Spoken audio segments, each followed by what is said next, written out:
बिहार विधानसभा चुनाव की आहट अभी से सुनाई देने लगी है। ऐसे में तमाम बातें अब सामने आ रही है और तमाम पत्ते भी सेट किए जा रहे हैं। साथ ही साथ सत्ता की कुर्सी पर विराजमान होने के लिए साम दाम दंड भेद हर हथकंडा अपनाने की कोशिश की जा रही है।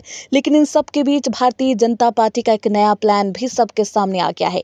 एक ब्रह्मास्त्र की बात हो रही है। क्या एनडीए के चिराग बिहार की सियासत में बीजेपी की किस्मत बनाने वाले हैं?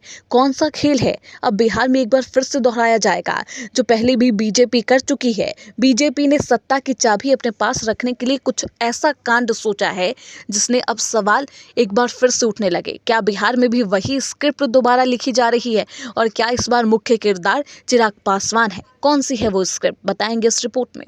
चिराग पासवान, जो खुद को प्रधानमंत्री मोदी का हनुमान बताते हैं, बिहार की सभी 243 विधानसभा सीटों पर लड़ने का ऐलान भी कर दिया। लेकिन यह ऐलान चुनावी जोश नहीं बल्कि एक सियासी चाल लग रही है। जानकार मानती है कि ऐलान सीधे सीधे नीतीश कुमार और जदयू पर दबाव बनाने की रणनीति है और शायद यही चिराग का असली रोल है। बीजेपी का गुप्त ब्रह्मास्त्र जो सही वक्त पर छोड़ा जाएगा।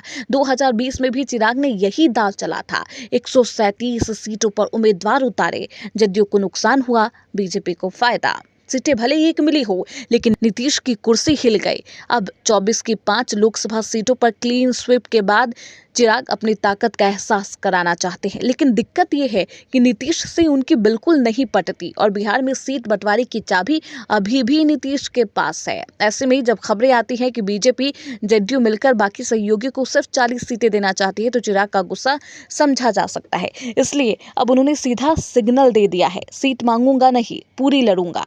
अब असली सवाल यह है कि क्या चिराग सिर्फ बीजेपी के लिए शोर मचा रहे हैं या किसी बड़े सियासी उलटफेर की तैयारी है? क्या 25 में चिराग वही भूमिका निभाएंगे जो महाराष्ट्र में शिंदे ने निभाई थी? राजनीतिक विरासत की बात करें तो चिराग अब कोई नया चेहरा नहीं है। हाजीपुर जैसे पारंपरिक सीट को जीतकर उन्होंने साबित किया कि वो सिर्फ रामविलास पासवान की बेटी नहीं बल्कि खुद की पहचान बना चुके नेता है।